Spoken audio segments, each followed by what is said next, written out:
ಮೂರು ರೀತಿಯಲ್ಲಿ ಸೂರ್ಯನ ಕಿರಣಗಳು ವಾಯುಮಂಡಲವನ್ನು ತಲುಪ್ತವೆ. ವಾಯುಮಂಡಲ ಇದೆಯಲ್ಲ, ಅದು ಮೂರು ರೀತಿಯಲ್ಲಿ ಉಷ್ಣಾಂಶನ ಕೊಡ್ತದೆ. Three ways from which the Earth's atmosphere gets its heat from. Okay, so they are radiation, conduction, convection. Convection ಅಂತಂದ್ರೆ ಪ್ರಚಲನ, conduction ಸಂವಹನ, radiation ವಿಕಿರಣ, conduction ಸಂವಹನ, convection ಪ್ರಚಲನ. Radiation is the process of transmission of energy from one body to another without the aid of a material medium. ಒಂದು ಮಾಧ್ಯಮದಿಂದ ಇನ್ನೊಂದು ಮಾಧ್ಯಮಕ್ಕೆ ಈ ಶಕ್ತಿ ಏನಿದೆ ಅದು ಹರಿತದೆ.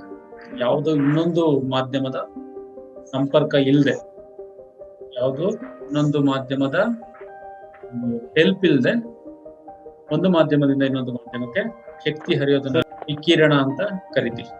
Without the aid of A material medium, ಇದರ್ ಸಾಲಿಡ್, ಲಿಕ್ವಿಡ್ ಆರ್ ಗ್ಯಾಸ್, ಯಾವುದು medium ಇಲ್ಲದೆ ಒಂದು ಸ್ಥಳದಿಂದ ಇನ್ನೊಂದು ಸ್ಥಳಕ್ಕೆ ಶಕ್ತಿ ಹೋಗ್ತದಲ್ಲ, ಅದನ್ನ ನಾವು ವಿಕಿರಣ ಅಂತ ಕರಿತೀವಿ. ಯಾವುದೇ ಘನ, ದ್ರವ, ಅನಿಲ ಮಾಧ್ಯಮದ ಸಹಾಯವಿಲ್ಲದೆ ಒಂದು ವಸ್ತುವಿನಿಂದ ಇನ್ನೊಂದು ವಸ್ತುವಿಗೆ ಶಕ್ತಿ ಹರಿಯೋದನ್ನ ನಾವು ವಿಕಿರಣ ಅಂತ ಕರಿತೀವಿ.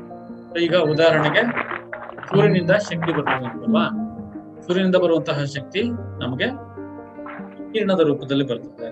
ಸೂರ್ಯ ಮತ್ತು ಭೂಮಿಯ ನಡುವೆ ಯಾವುದೇ ಮಾಧ್ಯಮ ಇಲ್ಲ ಅದನ್ನು ಟ್ರಾನ್ಸ್ಮಿಟ್ ಮಾಡಲಿಕ್ಕೆ, ಓಕೆನಾ? ಸೊ ಯಾವುದೇ ಮಾಧ್ಯಮ, ಘನನೂ ಇಲ್ಲ, ದ್ರವನೂ ಇಲ್ಲ, ಅನಿಲನೂ ಇಲ್ಲ ಸೂರ್ಯ ಮತ್ತು ಭೂಮಿಯ ನಡುವೆ. ಹಾಗಾಗಿ ಅಲ್ಲಿಂದ ಸೂರ್ಯನ ಕಿರಣಗಳು ನೇರವಾಗಿ ರೇಡಿಯೇಷನ್ ರೂಪದಲ್ಲಿ ಬಂದು ನಮ್ಮ ಭೂಮಿಯನ್ನು ತಲುಪ್ತಾ ಇದೆ. So we are not founding any medium in between these two bodies. The energy is transmitted from the sun to earth in the form of radiation.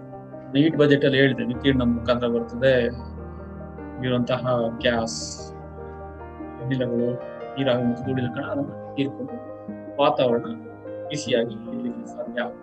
One of the form of energy we are receiving. Conduction, ಸಂವಹನ. Conduction ಅಂದ್ರೆ ಏನಿಲ್ಲ, conduction is the process of heat transfer through matter by molecular activity. Conduction ಅಂತಂದ್ರೆ ಒಂದು body ಹತ್ರ ಇದ್ದಾಗ, ಎರಡು ಸಂಪರ್ಕದಲ್ಲಿದ್ದಾಗ ಇಲ್ಲಿಂದ heat ಇದಕ್ಕೆ ಹೋಗ್ತದೆ. ಇದನ್ನ ನಾವು ಸಂವಹನ ಅಥವಾ ಕಂಡಕ್ಷನ್ ಅಂತಾರೆ. In this process heat is transferred from one part of the body to another object touching each other. ಒಂದು ವಸ್ತು ಇನ್ನೊಂದು ವಸ್ತು ಅಂಟಿಕೊಂಡಿದ್ದಾಗ, ಒಂದಕ್ಕೊಂದು ಅಂಟಿಕೊಂಡಿದ್ದಾಗ, two bodies when they are joined together, the heat is transferred from one body to another. ಇದನ್ನ ನಾವು conduction ಅಂತ ಕರಿತೀವಿ. Best example for this is, ನಾವು ನೀರ್ ಕಾಯಿಸಿರ್ತೀವಲ್ಲ, ನೀರ್ ಕಾಯಿಸಿರೋದು ಅಥವಾ ಕಾದಿರುವಂತಹ ಏನು ಅಡಿಗೆ ಮಾಡಿರ್ತೀವಿ. ಅಡಿಗೆ ಮಾಡಿರ್ತೀವಿ, ಆ ಪಾತ್ರೆ ಬಿಸಿ ಇರ್ತದೆ. ಬಿಸಿ ಇರುವಂತಹ ಪಾತ್ರೆ ನೆಲದ ಮೇಲೆ ಇಟ್ರೆ ನೆಲ ಬಿಸಿ ಆಗ್ತದೆ ಅಲ್ವಾ? ಸೊ ಪಾತ್ರೆಯಲ್ಲಿದ್ದಂತಹ ಬಿಸಿ, the heat present in our utensils will transfer through the process of conduction to the ground. Okay, so ಪಾತ್ರೆಯಲ್ಲಿರುವಂತಹ ಬಿಸಿ ಸಂವಹನದ ಮುಖಾಂತರ ಅದರ ಸಂಪರ್ಕಕ್ಕೆ ಬಂದಂತಹ ನೆಲಕ್ಕೆ ಟ್ರಾನ್ಸ್ಫರ್ ಆಗ್ತದೆ. ಇದನ್ನ ನಾವು ಸಂವಹನ ಅಂತ ಕರಿತೀವಿ. ಸೂರ್ಯನ ಕಿರಣಗಳು ಬಿದ್ದು ಭೂಮಿ ಬಿಸಿಯಾದಾಗ ಭೂಮಿಯ ಸಂಪರ್ಕಕ್ಕೆ ಬಂದಂತಹ ಗಾಳಿ ಸಹ ಏನಾಗ್ತದೆ, ಬಿಸಿ ಆಗ್ತದೆ. Through the process of conduction. ಯಾವ ಪ್ರಕ್ರಿಯೆ ಮುಖಾಂತರ? ಸಂವಹನದ ಪ್ರಕ್ರಿಯೆ ಮುಖಾಂತರ. ಇದು ಈ ರೀತಿನೂ ಸಹ ನಮ್ಮ ವಾಯುಮಂಡಲ ಉಷ್ಣಾಂಶವನ್ನ ಪಡೆಯುತ್ತದೆ. ನೆಕ್ಸ್ಟ್ ಒನ್ ಈಸ್ ಕನ್ವೆಕ್ಷನ್, ಪ್ರಚಲನ. ನಾವು ನೋಡಿರ್ತೀವಿ, ಇದು ಪ್ರಚಲನ ಮುಖ್ಯವಾಗಿ ನಡೆಯುವಂಥದ್ದು through the movement of a mass or substance from one place to another. ಒಂದು ಸ್ಥಳದಿಂದ ಇನ್ನೊಂದು ಸ್ಥಳಕ್ಕೆ ದ್ರವ್ಯರಾಶಿ ಅಥವಾ ಕಣಗಳು ಚಲಿಸೋದ್ರಿಂದ ಹೀಟ್ ಅಥವಾ ಎನರ್ಜಿ ಒಂದು ಸ್ಥಳದಿಂದ ಇನ್ನೊಂದು ಸ್ಥಳಕ್ಕೆ ಚಲಿಸ್ತದೆ. ಇದನ್ನು ನಾವು ಕನ್ವೆಕ್ಷನ್ ಅಂತ ಕರಿತೀವಿ. ಸೊ ಯಾವಾಗಲೂ ನಾವು ಬಿಸಿ ಇದ್ದಾಗ ಬಿಸಿಯಿಂದ ತಂಪಾಗಿರೋ ಕಡೆಗೆ ಹೋಗ್ತದೆ, ತಂಪಾಗಿ ಇರೋದ್ರಿಂದ ಬಿಸಿ ಕಡೆ ಹೋಗ್ತದೆ. ಇವೆರಡರ ಉಷ್ಣಾಂಶ ಒಂದೇ ಆಗ್ಲಿಕ್ಕೆ ಶುರು ಆಗುತ್ತೆ. ಈ ಪ್ರದೇಶ ಸೂರ್ಯನ ಕಿರಣ ಬಿದ್ದು ಹೀಟ್ ಆಗಿರ್ತದೆ. ಇಲ್ಲಿದ್ದಂತಹ ಗಾಳಿ ಏನಾಗ್ತದೆ, ಮೇಲಕ್ಕೆ ಹೋಗ್ತದೆ. ಮೇಲಕ್ಕೆ ಹೋದಾಗ ಅದೇನಾಗ್ತದೆ, ತಂಪಾಗ್ತದೆ. ತಂಪಾದಂತಹ ಗಾಳಿ ಮತ್ತೆ ಕೆಳಗಡೆ ಇರ್ತದೆ. ಸೊ ಇಲ್ಲಿದ್ದಂತಹ ಹೀಟ್ ಇಲ್ಲಿ ಹೋಯ್ತು, ಇಲ್ಲಿ ವಾತಾವರಣ ಬಿಸಿ ಆಯ್ತು, ಇಲ್ಲಿ ತಂಪಾದಂತಹ ಗಾಳಿ ಮತ್ತೆ ಕೆಳಗಡೆ ಬರ್ತದೆ. ಸೊ ಇದನ್ನ ನಾವು circular motion of the air is known as convection. Okay, convection ಅಂತ. ಸೊ ಹೀಟು ಒಂದು ಸ್ಥಳದಿಂದ ಇನ್ನೊಂದು ಸ್ಥಳಕ್ಕೆ ಸಬ್ಸ್ಟೆನ್ಸ್ ಅಂತ ಹೇಳಿದ ವಾಲ್ಯೂಮ್, ಸಬ್ಸ್ಟೆನ್ಸ್ ಆರ್ ಮೆಟೀರಿಯಲ್ ಅದು ತಿಳಿಸಿ ಹೀಟು ಒಂದು ಪ್ರದೇಶದಿಂದ ಇನ್ನೊಂದು ಪ್ರದೇಶಕ್ಕೆ. ಇಲ್ಲಿ ಮಾಲಿಕ್ಯೂಲ್ಸ್ ಚಲಿಸೋದ್ರಿಂದ ಒಂದಕ್ಕೊಂದು ಸಂಪರ್ಕ ಮಾಲಿಕ್ಯೂಲ್ ಹೀಟು ಟ್ರಾನ್ಸ್ಫರ್ ಆಗ್ತದೆ.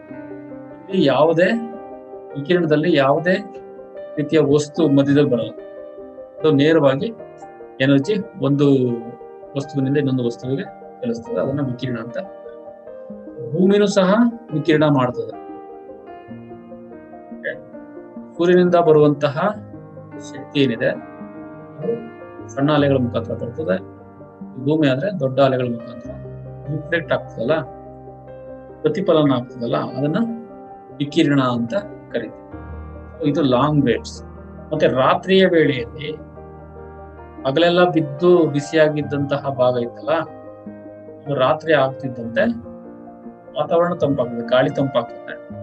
ಆಗ ಇಲ್ಲಿಂದ ರೇಡಿಯೇಷನ್ ಆಗಿ ವಿಕಿರಣದ ಮುಖಾಂತರ ಈ ಭೂಮಿ ತಂಪಾಗ್ತದೆ. ಇದು ತಂಪಾಗ್ತದೆ, ವಿಕಿರಣವನ್ನ ಬಿಟ್ಕೊಟ್ಟಿರ್ತದೆ. ತಂಪಾಗೋದು ಅಂತಂದ್ರೆ ಉಷ್ಣಾಂಶನ ಬಿಟ್ಕೊಡೋದು ಅಂತ. These are the processes through which the heat or energy is transferred in the atmosphere. ಇದು ಒಂದು ವಾಯುಮಂಡಲದಲ್ಲಿ ಯಾವ ರೀತಿ ಕೆಲಸ ಮಾಡ್ತದೆ ಅಂತ ನೋಡೋಣ. ಯಾವ ಪ್ರಾಸೆಸ್ ವಾಯುಮಂಡಲವನ್ನು ಬಿಸಿ ಮಾಡ್ತೇವೆ ಅನ್ನೋದಕ್ಕೆ ಮೊದಲನೇದು ರೇಡಿಯೇಷನ್ ಮುಖಾಂತರ ಹೇಗಾಗ್ತದೆ, conduction, terrestrial radiation, convection, latent heat, adiabatic movement. ಈ ಪ್ರಾಸೆಸ್ಗಳು ಹೀಟ್ ನಮ್ಮ ವಾಯುಮಂಡಲ ಏನಿದೆ, ಆ ವಾಯುಮಂಡಲ ಸೂರ್ಯನಿಂದ ಬರುವಂತಹ 10% ಅಷ್ಟು ವಿಕಿರಣವನ್ನ ಹೀರಿಕೊಳ್ತದೆ. Earth's atmosphere absorbs about 10% of the radiation received from the sun. Okay, so this absorption mainly takes place within the height of 2 kilometers above the surface.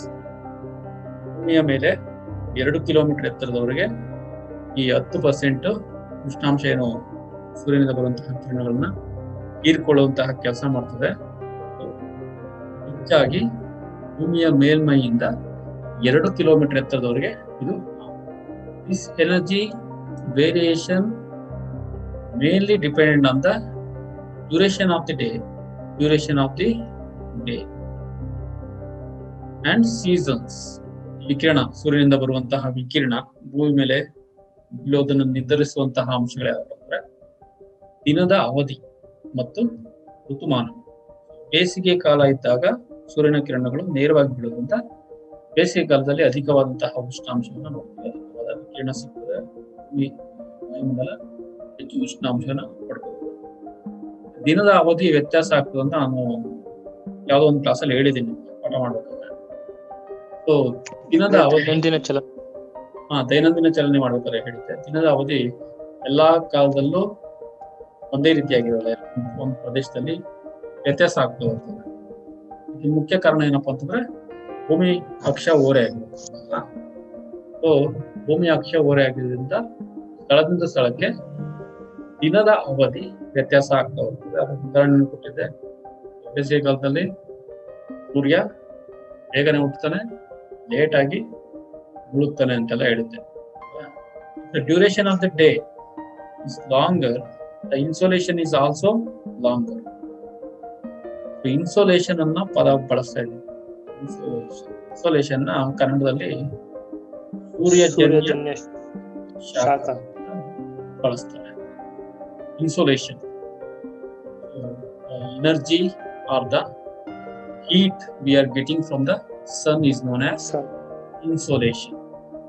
ಸೂರ್ಯನಿಂದ ಬರುವಂತಹ ಶಾಖ ಅಥವಾ ಉಷ್ಣಾಂಶ ಏನಿದೆ ಅದನ್ನ ನಾವು ಸೂರ್ಯಜನ್ಯ ಶಾಖ ಅಂತ. So this insolation is dependent on the duration of the day and the season. Okay. So in the summer season there will be larger insolation. In the larger daylight there will be more insolation in the shorter daylight. So next, conduction. Conduction plays very minimal role in heating the conduction ಇದೆಯಲ್ಲ, ಅದೇನು ಸಂವಹನ ಅಂತಂದ್ರಲ್ಲ, ಸಂವಹನ ಪ್ರಕ್ರಿಯೆ ಈ ವಾಯುಮಂಡಲವನ್ನ ಮಾಡೋದ್ರಲ್ಲಿ ಕಡಿಮೆ ಕೆಲಸ ಮಾಡ್ತದೆ. ಯಾಕಪ್ಪ ಅಂತಂದ್ರೆ ಗಾಳಿ ತುಂಬಾ poor conductor. Air is very poor conductor. Most of the atmosphere is filled with air ಅಲ್ವಾ.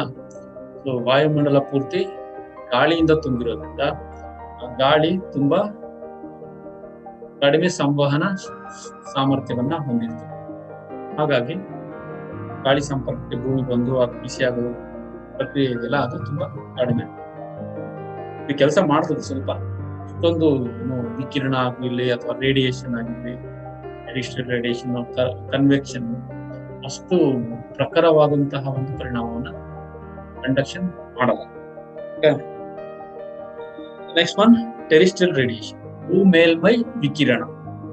ಭೂಮಿ ಏನು ಪ್ರತಿಫಲನ ಮಾಡ್ತದಲ್ಲ, long wave radiation. Radiation caused by the earth is long wave radiation. The radiation which is received from sun is short wave radiation. ಸೂರ್ಯನಿಂದ ಬರುವಂತಹ ಕಿರಣ ಸಣ್ಣ ಅಲೆ ವಿಕಿರಣ. ಭೂಮಿಯಿಂದ ಪ್ರತಿಫಲನ ಆಗುವಂತಹ ವಿಕಿರಣ ಏನಿದೆ ಉದ್ದ ಅಲೆ ವಿಕಿರಣ. ಭೂಭಾಗ ಇದೆಯಲ್ಲ, ಅದು ಬೇಗನೆ ಬಿಸಿ ಆಗ್ತದೆ, ಬೇಗನೆ ತಂಪಾಗ್ತದೆ. ಅದೇ ಕೆಳಭಾಗ ಇದೆಯಲ್ಲ, ನಿಧಾನವಾಗಿ ಬಿಸಿ ಆಗ್ತದೆ, ನಿಧಾನವಾಗಿ ತಂಪಾಗ್ತದೆ ಅಂತ ಹೇಳಿದ್ದೆ. ಹಾಗಾಗಿ ಹಗಲಿನ ವೇಳೆಯಲ್ಲಿ ತುಂಬಾ ಬಿಸಿ ಜಾಸ್ತಿ ಇರ್ತದೆ, ರಾತ್ರಿ ಆದ ತಕ್ಷಣ ಭೂಮಿ ಬೇಗನೆ ತಂಪಾಗ್ತದೆ. ಆದ್ರೆ ನೀರ್ ಹಾಗಲ್ಲ. ನೀರೇನಾಗ್ತದೆ, ನಿಧಾನವಾಗಿ ಬಿಸಿ ಆಗ್ತದೆ. ಈಗ ಮಧ್ಯಾಹ್ನ ಅಷ್ಟೊತ್ತಿಗೆಲ್ಲ ಬಿಸಿ ಇರಲ್ಲ ನೀರು, ಸಾಯಂಕಾಲ ಆಗ್ತಾ ಆಗ್ತಾ ಬಿಸಿ ಇರ್ತದೆ, ನಿಧಾನವಾಗಿ ಬಿಸಿ ಆಗುತ್ತೆ. ತಂಪಾಗೋದು ಅಷ್ಟೇ, ರಾತ್ರಿ ಎಲ್ಲ ಬಿಸಿ ಇರ್ತದೆ ನೀರು. ರಾತ್ರಿ ಒಂದು 3 ಗಂಟೆಗೋ 4 ಗಂಟೆಗೋ ತಂಪಾಗೋದು. ಹಾಗಾಗಿ ಇವೆರಡು ಜಲಭಾಗಗಳು ಮತ್ತು ಭೂಭಾಗಗಳು ವಿಕಿರಣ ಮಾಡುವಂತಹ ಸಾಮರ್ಥ್ಯ ಬೇರೆ ಬೇರೆ ಆಗಿರ್ತದ. ಇದು ನೋಡೋಣ. ಮತ್ತೆ ಗ್ರೀನ್ ಹೌಸ್ ಎಫೆಕ್ಟ್ ಸಹ ಟೆರಿಸ್ಟ್ರಿಯಲ್ ರೇಡಿಯೇಷನ್ ಅದು ರಿಲೇಟ್ ಆಗಿದೆ. ಗ್ರೀನ್ ಹೌಸ್ ಎಫೆಕ್ಟ್, ಹಸಿರು ಮನೆ ಪರಿಣಾಮ ಕೇಳಿದಿರಲ್ವಾ? ಭೂಮಿಯಿಂದ ಹೊರಡುವಂತಹ ವಿಕಿರಣಗಳು ಉದ್ದಾಲೆಯ ವಿಕಿರಣಗಳು. ಇದನ್ನ ವಾಯುಮಂಡಲ ಇದೆಯಲ್ಲ ಇಲ್ಲಿ, ಅದು ಆಚೆಗೆ ಹೋಗಕ್ಕೆ ಬಿಡಲ್ಲ. ಅದೇ ಸಣ್ಣ ಅಲೆಯ ವಿಕಿರಣಗಳನ್ನ ಇದು ಬಿಟ್ಬಿಡ್ತದೆ. ಭೂಮಿಯಿಂದ ಪ್ರತಿಫಲನ ಆಗುವಂತಹ ಉದ್ದ ಅಲೆಯನ್ನ ಮತ್ತೆ ಭೂಮಿಗೆ ಮಾಡ್ತದೆ. What ever the long wave radiation reflected by the earth's surface will be reflected back to the earth by our atmosphere or our clouds. Okay, that is why this greenhouse effect. ಸುಮನೆ ಪರಿಣಾಮ ಆಗೋದು ಅದೇ ರೀತಿ. ಈ ಗಾಜಿನ ಮನೆ ಬಗ್ಗೆ ನಿಮ್ಗೆ ಗೊತ್ತಿದೆ. ಗಾಜಿನ ಮನೆಯಲ್ಲಿ ಗಾಜಿರ್ತದೆ. Glass is transparent to wave radiation, whereas it is opaque to long wave radiation. ಗಾಜು ಸಣ್ಣ ಅಲೆ ವಿಕಿರಣಕ್ಕೆ ಪಾರದರ್ಶಕವಾಗಿದೆ. ಉದ್ದ ಅಲೆ ವಿಕಿರಣಗಳನ್ನ ತನ್ನ ಮೂಲಕ ಹಾದು ಹೋಗೋಕೆ ಬಿಡಲ್ಲ. ಹಾಗಾಗಿ ಗ್ಲಾಸ್ ಹೌಸ್ ಇದ್ರೆ ಸಣ್ಣ ಅಲೆಗಳು ಒಳಗಡೆ ಬಂದ್ಬಿಡುವಂತಹ, ಅದಾದ್ಮೇಲೆ ಅಲ್ಲಿಂದ ರಿಫ್ಲೆಕ್ಟ್ ಆಗುವಂತಹ ಉದ್ದ ಅಲೆಗಳನ್ನ ಈ ಗ್ಲಾಸ್ ಆಚೆ ಹೋಗಕ್ಕೆ ಬಿಡಲ್ಲ. ಗಾಜಿನ ಮನೆಯಲ್ಲಿ ಉಷ್ಣಾಂಶ ಜಾಸ್ತಿ. This effect is not green house effect. Terrestrial radiation plays an important role in making the greenhouse effect on the earth. So next, convection or advection. Convection ಬಗ್ಗೆ ನಾನು ಈಗಾಗಲೇ ಹೇಳಿದೆ. So there are vast areas on the surface of the earth where the surface got heated incredibly during the daytime. ಭೂಮಿಯ ಮೇಲೆ ಒಂದು ನಿರ್ದಿಷ್ಟವಾದ ಪಟ್ಟಿಗಳಿದಾವೆ. ಆ ಪಟ್ಟಿಯಲ್ಲಿ ಸೂರ್ಯನ ಕಿರಣಗಳು ನೇರವಾಗಿ ಬೀಳುವುದರಿಂದ ಗಾಳಿ ಏನಾಗ್ತದೆ, ಬಿಸಿಯಾಗಿ ಹಗುರಾಗಿ ಮೇಲಕ್ಕೆ ಹೋಗ್ತದೆ. Lighter air ascends as heavier air descends. ಮೇಲಕ್ಕೆ ಹೋಗೋದು, ಇದು ಕೆಳಗಡೆ ಬರುತ್ತೆ. ಹೆವಿಯರ್ ಭಾರವಾದಂತಹ ಗಾಳಿ ಕೆಳಗಡೆ ಬರುತ್ತೆ, ಲೈಟ್ ಆಗಿರುವಂತಹ ಗಾಳಿ ಮೇಲೆ ಬರುತ್ತೆ. This process is known as convection. The vertical movement of air known as convection. ಇನ್ನೊಂದು ಟರ್ಮ್ ಇದೆ ಇಲ್ಲಿ, advection. This is the horizontal movement of the air. ಮೇಲಕ್ಕೆ ಕೆಳಕ್ಕೆ ಚಲಿಸೋದನ್ನು ನಾವು ಕನ್ವೆಕ್ಷನ್ ಅಂತ ಕರಿತೀವಿ. ಅರ್ಥ ಆಯ್ತಾ? The air which moves from bottom to top and top to bottom is known as convection, whereas the air moving from one place to another place horizontally is known as advection. Advection ಕನ್ನಡದಲ್ಲಿ ಯಾವುದು ಪದ ಇಲ್ಲ, ಅಡ್ವೆಕ್ಷನ್ ಅಂತಾನೆ ಇಟ್ಕೊಳ್ಳಿ. ಪ್ರಚಲನ ಅಂತ correct ಇದೆ ಕನ್ವೆಕ್ಷನ್ಗೆ. ಅಡ್ವೆಕ್ಷನ್ಗೆ ಯಾವ್ದು ಪದ ಇನ್ನು ಯಾರು ಹುಟ್ಟಾಕಿಲ್ಲ. ಸೊ ಅಡ್ವೆಕ್ಷನ್ ಅಂದ್ರೆ ಏನೋ, ಇಲ್ಲಿಂದ ಗಾಳಿ ಭೂಮಿ ಮೇಲೆನೆ ಇನ್ನೊಂದು ಪ್ರದೇಶಕ್ಕೆ ಹೋಗಿ ತಲುಪಿದ್ರೆ ಅಡ್ವೆಕ್ಷನ್ ಅಂತ ಅನ್ಸುತ್ತೆ. ಸೊ ಕನ್ವೆಕ್ಷನ್ ಇಂದನೂ ಸಹ ಗಾಳಿಯಲ್ಲಿ ಅಥವಾ ವಾತಾವರಣದಲ್ಲಿ ಉಷ್ಣಾಂಶ ವ್ಯತ್ಯಾಸ ಆಗ್ತದೆ. ಬಿಸಿಯಾದ ಭಾಗ ಮೇಲೆ ತಂಪಾಗಿ ಮತ್ತೆ ಕೆಳಗಡೆ ಬರುತ್ತೆ. ಗಾಳಿಯಲ್ಲಿರುವಂತಹ ಉಷ್ಣಾಂಶ ಪೂರ್ತಿ ಏರುಪೇರಾಗ್ತದೆ. Convective currents play an important role in mixing the air in troposphere. ಪರಿವರ್ತನಾ ಮಂಡಲದಲ್ಲಿ ಈ ಕನ್ವೆಕ್ಷನ್ ಪ್ರಕ್ರಿಯೆ ನಡೀತಾ ಇದೆ. ಹಾಗಾಗಿ ಏರ್ ತಳಭಾಗದಿಂದ ಮೇಲ್ಭಾಗಕ್ಕೆ, ಮೇಲ್ಭಾಗದಿಂದ ತಳಭಾಗಕ್ಕೆ ಮಿಕ್ಸ್ ಆಗುತ್ತೆ. That's why this layer is known as the mixture layer. So tropo means the mixture. ಹೇಳಿದಿನಲ್ವಾ? Horizontal movement of the air also plays an important role in redistribution of the temperature of the earth. Okay. So ಗಾಳಿ ನಾನು ಹೇಳಿದೆ ಅಧಿಕ ಒತ್ತಡದಿಂದ ಕಡಿಮೆ ಒತ್ತಡ ಪ್ರದೇಶಗಳಿಗೆ ಬೀಸ್ತದೆ ಗಾಳಿ. So ಯಾವ ಸರ್ಫೇಸ್ ಮೇಲೆ ಬೀಸ್ತದೆ, ಯಾವ ಮೇಲ್ಮೈ ಮೇಲೆ ಬೀಸ್ತದೆ ಗಾಳಿ, ಮೇಲ್ಮೈಯಿಂದ ಉಷ್ಣಾಂಶವನ್ನ ಪಡ್ಕೊಂಡು ಇನ್ನೊಂದು ಪ್ರದೇಶಗಳಿಗೆ. ಸೊ ಗಾಳಿನ ನಾನು ನೆಕ್ಸ್ಟ್ ಮಾರುತಗಳಿದಾವಲ್ಲ ಅದರಲ್ಲಿ ಡೀಟೇಲ್ ಆಗಿ ಹೇಳ್ತೀನಿ. ಈಗ ಇಷ್ಟು ತಿಳ್ಕೊಳ್ಳಿ, ಹೆಚ್ಚಾಗಿ ಸಾಮಾಜಿಕ ವೃತ್ತ ಕಡೆಯಿಂದ ಧ್ರುವಗಳ ಕಡೆಯಿಂದ ಬೀಸುವಂತಹ ಗಾಳಿ ಬಿಸಿ ಗಾಳಿನ ತಗೊಂಡೋಗಿ ಧ್ರುವಗಳ ಕಡೆಗೆ ಬಿಡೋದ್ರಿಂದ ಅಲ್ಲಿ ಬಿಸಿ ಆಗ್ತದೆ. ತಂಪಾದ ಗಾಳಿ ಪೋಲಾರ್ ರೀಜನ್ ಇಂದ ಈಕ್ವೆಟೋರಿಯಲ್ ರೀಜನ್ ಕಡೆಗೆ ಬರೋದ್ರಿಂದ ಇಲ್ಲಿ ಗಾಳಿ ತಂಪಾಗ್ತದೆ. This is what I called as the redistribution of the temperature, where the hot waves, the prevailing hot waves are blown from equatorial region to the polar region. Contrary to this, the polar cold waves are blown from polar region to equatorial region. This is causing the redistribution of the temperature over the surface of the earth. Next one is latent heat. ಅಂತ ಹೇಳಿದೆ, latent heat ಅಂತಂದ್ರೆ ಗುಪ್ತೋಷ್ಣ ಅಂತ ಹೇಳಿದ್ದಲ್ಲ, ದ್ರವರೂಪದಲ್ಲಿರುವಂತಹ ನೀರು ನೀರ್ ಆವಿ ಆಗ್ಬೇಕಾದ್ರೆ ಅದು ಉಷ್ಣಾಂಶ ಜಾಸ್ತಿ ಆಗ್ಬೇಕು ಅದ್ರೊಳಗೆ. ಸೊ ಸ್ವಲ್ಪ ಪ್ರಮಾಣದ ಶಕ್ತಿಯನ್ನ ಅದರೊಳಗಡೆ ಹಾಕಿದಾಗ, ಕ್ಯಾಲರೀಸ್ಗಳನ್ನ ಹಾಕಿದಾಗ ಅದರ ಉಷ್ಣಾಂಶ ಜಾಸ್ತಿ ಆಗ್ತದೆ. ನೀರು ಇದ್ದಿದ್ದು ನೀರು ಆವಿ ಆಗ್ತದೆ.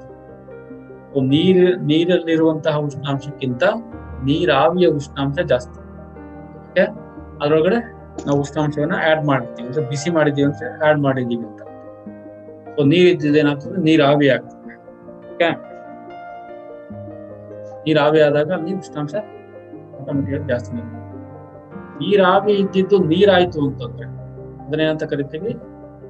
ನೀರ್ ಆವಿ ಇದ್ದಿದ್ದನ್ನ ನೀರಾಗೋದನ್ನ ಏನಂತ ಕರಿತೀವಿ ಸರ್? ಕಂಡೆನ್ಸೇಷನ್. ಕಂಡೆನ್ಸೇಷನ್ ಅಲ್ವಾ? ಐಸ್ ಇಂದ ವಾಟರ್ ಆದ್ರೆ ಏನಂತ ಕರಿತೀವಿ? ಮೆಲ್ಟಿಂಗ್ ಅಂತ ಕರಿತೀವಿ. ಮಂಜುಗಡ್ಡೆ ಕರಗುವಿಕೆಯಿಂದ ನೀರ್ ಹಾಕೋದು. ಮಂಜುಗಡ್ಡೆ ಇದ್ದಿದ್ದು ನೀರ್ ಹಾಕ್ತಿದೆ ಅಂದ್ರೆ ಕರಗ್ತಿದ್ದಂತ ತಾನೆ. ಸೊ ನೀರಿದ್ದಿದ್ದು ಮಂಜುಗಡ್ಡೆ ಆದ್ರೆ ಏನಾಗ್ತದೆ, ಏನಂತ ಕರಿತೀವಿ ಅದನ್ನ? ಆ ಪ್ರೊಸೆಸ್ ಹೆಪ್ಪುಗಟ್ಟುವಿಕೆ. ನೀರಿದ್ದಿದ್ದು ನೀರ್ ಆವಿ ಆದ್ರೆ ಏನಂತ ಕರಿತೀವಿ? Evaporation. Paper is evaporation sir. Evaporation. So evaporation ಕನ್ನಡದಲ್ಲಿ ಏನಂತ ಕರೀತಾರ? ಆವಿಯಾಗುವಿಕೆ. ಆವಿಯಾಗುವಿಕೆ. ನೀರಾವಿ ಇದ್ದಿದ್ದು ನೀರಾಗೋದನ್ನ ಏನಂತ ಕರಿತೀವಿ? ಕಂಡೆನ್ಸೇಷನ್. ಘನೀಕರಣ. ಘನೀಭವಿಸುವಿಕೆ. ಘನೀಕರಣದಿಂದಾನೇ ಮೋಡದಿಂದ ಮಳೆ ಆಗೋದು. ನೆನಪಲ್ಲಿರ್ಲಿ. ಕೆಲವೊಂದ್ಸಾರಿ ನೇರವಾಗಿ ಐಸ್ ಇಂದ ನೀರಾಗದೆ ಒಂದೇ ಸಾರಿ ಆವಿ ಆಗ್ಬಿಡ್ತದೆ. ಇದಕ್ಕೂ ಒಂದೇ ಪದ ಹೇಳಿದ್ದೆ, ಸಬ್ಲಿಮೇಷನ್ ಅಂತ. ಈ ಉಲ್ಟಾ ಪ್ರೊಸೆಸ್ಗೂ ಸಬ್ಲಿಮೇಷನ್ ಅಂತಾನೆ ಕರೀತಾರೆ.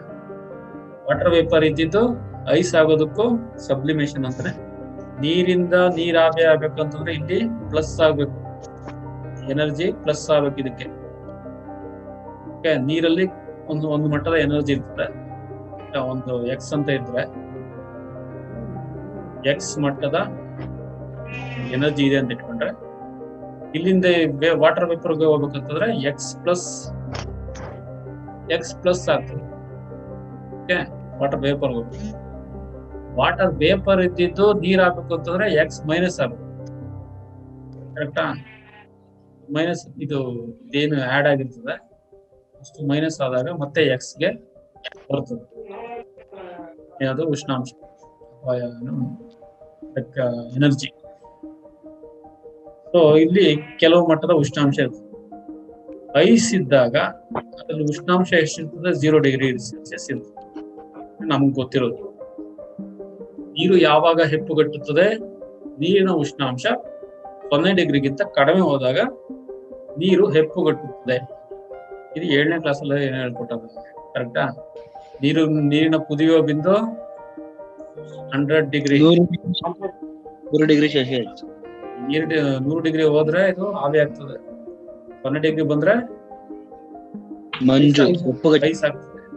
ಸೊ ಇಲ್ಲಿ ಉಷ್ಣಾಂಶ ಇಲ್ಲ ಅಂತ. There is no temperature here. So ಇದಕ್ಕೆ ನಾವು 1 ಕ್ಯಾಲರಿ ಅಷ್ಟು ಅಥವಾ 2 ಕ್ಯಾಲರಿ ಅಷ್ಟು ಎನರ್ಜಿನ ಸೇರಿಸಿದಾಗ ಐಸ್ಗೆ ಇಮಿಡಿಯೇಟ್ ಆಗಿ ಏನಾಗ್ತದೆ? ಮೆಲ್ಟ್ ಆಗ್ಲಿಕ್ಕೆ ಶುರು ಆಗ್ತದೆ.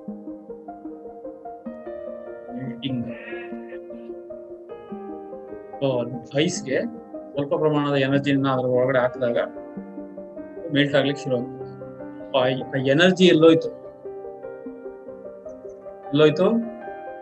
ನೀರೊಳಗಡೆ ಸೇರ್ಕೊಂಡಿರುತ್ತೆ. Added energy will be within the water. That energy is known as latent heat. So ಮಂಜುಗಡ್ಡೆ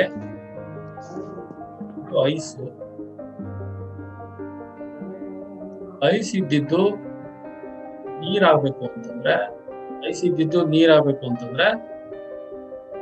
80 ಕ್ಯಾಲರೀಸ್ ಅಷ್ಟು ಉಷ್ಣಾಂಶ ಸೇರ್ಕೋಬೇಕು.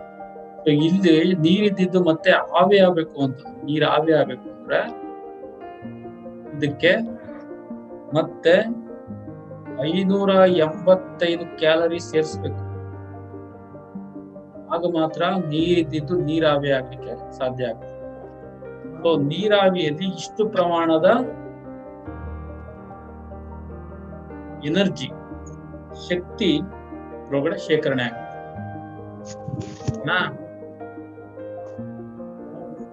ನೀರಾವಿ ಇದ್ದಿದ್ದು ನೀರಾಗಬೇಕು ಅಂತಂದ್ರೆ ಇಷ್ಟು ಕ್ಯಾಲರಿ ಆಚೆ ಬರ್ಬೇಕು ನೀರಾವಿಯಿಂದ 585 ಕ್ಯಾಲರಿ ಕಡಿಮೆ ಆದ್ರೆ ನೀರಾಗ್ತದೆ. ನೀರಿದ್ದಿದ್ದು 80 ಕ್ಯಾಲರಿ ಕಡಿಮೆ ಆದ್ರೆ ಐಸ್ ಆಗ್ತದೆ. These calories stored inside this medium is known as latent heat, which we cannot sense. ನಮ್ಮ ಸೆನ್ಸ್ಗೆ ಬರಲ್ಲ. It is in the form of energy. Heat ಅಲ್ಲಿ ಇರಲ್ಲ. Not in the heat form. It will be in the energy form. That is why as the latent form. Yeah. Sensible heat ಬೇರೆ, sensible and latent. These are the antonyms, opposite terms. Sensible ಅಂದ್ರೆ ನಮ್ಮ ಅನುಭವಕ್ಕೆ ಬರುವಂತಹ ಉಷ್ಣಾಂಶ.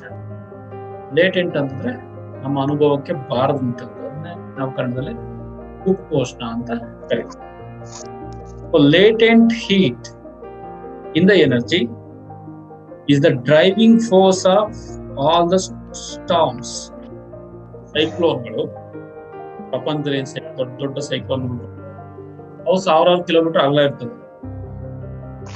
ಸಾವಿರಾರು kilometre ಅಗಲ ಇರುವಂತಹ ಒಂದು ಪ್ರಕ್ರಿಯೆಯನ್ನ ನಡೆಸಬೇಕಂದ್ರೆ ಅಪಾರ ಪ್ರಮಾಣದ ಎನರ್ಜಿ ಬೇಕು, ಶಕ್ತಿ ಬೇಕು.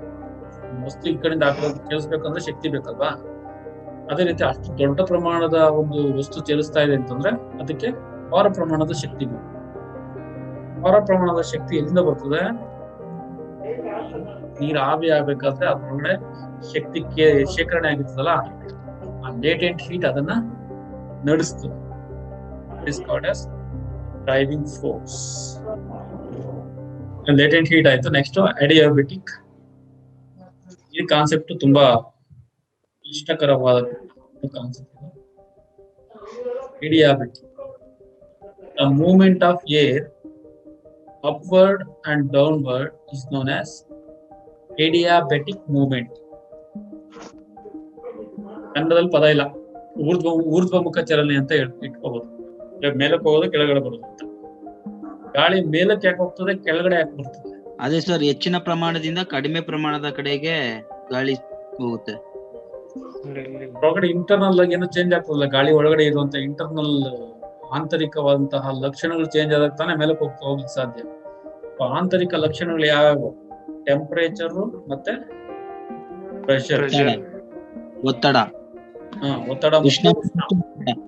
ಇವೆರಡು ವ್ಯತ್ಯಾಸ ಆದಾಗ ಏನಾಗ್ತದೆ, ಗಾಳಿ ಮೇಲೆ ಹೋಗ್ತದೆ ಅಥವಾ ಕೆಳಗಡೆ ಬರ್ತದೆ. ಸೊ ಈ ಮೂವ್ಮೆಂಟ್ ಅನ್ನು ನಾವು ಏಡಿಯಾಬೆಟಿಕ್ ಮೂವ್ಮೆಂಟ್ಸ್ ಅಂತ ಕರಿತೀವಿ. ಇದು ಗಾಳಿ ಅಂತ ಇಟ್ಕೊಳ್ಳೋಣ. ಈ ಭಾಗದಲ್ಲಿ 10 ಡಿಗ್ರಿ ಸೆಲ್ಸಿಯಸ್ ಭೂಮಿಯಿಂದ ಮೇಲಕ್ಕೆ ಹೋದಂತೆ ಉಷ್ಣಾಂಶ ಕಡಿಮೆ ಆಗ್ತದೆ. ಅದನ್ನ ನಾನು 20 ಸಾರಿ ಹೇಳಿದ್ದೀನಿ ಈಗಾಗಲೇ, ಇನ್ನೊಂದ್ಸರಿ ಹೇಳಕ್ ಹೋಗಲ್ಲ. ಸೊ ಈ ಗಾಳಿಯ ಉಷ್ಣಾಂಶ ಈಗ 15 ಡಿಗ್ರಿ ಇದೆ ಅಂತ ಇಟ್ಕೊಳ್ಳೋಣ. 15 ಡಿಗ್ರಿ ಇರುವಂತಹ ಭಾಗದಲ್ಲಿ ಇದಿರ್ತದೆ. ಈ ಉಷ್ಣಾಂಶ ಕಡಿಮೆ ಆಯ್ತು ಅಂತಂದ್ರೆ ಏನಾಗ್ತದೆ, ಈ ಭಾಗಕ್ಕೆ ಚಲಿಸ್ತದೆ. ಈ ಭಾಗ ಬಂತು, ಅದ್ರ ಉಷ್ಣಾಂಶ ಕಡಿಮೆ ಆದಾಗ ಇದರ ಉಷ್ಣಾಂಶ 20 ಡಿಗ್ರಿ ಆದಾಗ ಎಲ್ಲಿ ಬರ್ತದೆ, ಈ ಭಾಗಕ್ಕೆ ಬರ್ತದೆ. ಈ ರೀತಿ ಅದರಲ್ಲಿರುವಂತಹ ಉಷ್ಣಾಂಶ ಮತ್ತು ಒತ್ತಡದ ವ್ಯತ್ಯಾಸದಿಂದಾಗಿ, ಒತ್ತಡ ಜಾಸ್ತಿ ಆಗೋದ್ರಿಂದ ಕಂಪ್ರೆಸ್ ಆಯ್ತು ಅಂತ. ಕೆಳಗಡೆ ಇಳಿದಂತೆ ಅದು ಕಂಪ್ರೆಸ್ ಆಗ್ತದೆ, ಮೇಲಕ್ಕೆ ಹೋದಂತೆ ವಿಸ್ತಾರ ಆಗ್ತದೆ. ಇದನ್ನ ನಾವು ಎಡಿಯಾಬೆಟಿಕ್ ಚೇಂಜಸ್ ಅಂತ ಕರಿತೀವಿ. ಈ ಎಡಿಯಾಬೆಟಿಕ್ ಆಗಿ ಹೆಂಗ್ ಚೇಂಜ್ ಆಗ್ತದೆ ಅಂತ ಸ್ಟೆಬಿಲಿಟಿ ಮತ್ತೆ ಇನ್ಸ್ಟೆಬಿಲಿಟಿ ಡೀಟೇಲ್ ಆಗಿ ನೋಡೋಣ. ಇದೊಂದು ಸ್ವಲ್ಪ ಅಂದಾಜಿನ ಮೇಲೆ ಹೇಳಿದ್ದೀನಿ ನಾನು. So these are the process through which the temperature variation takes place in our atmosphere.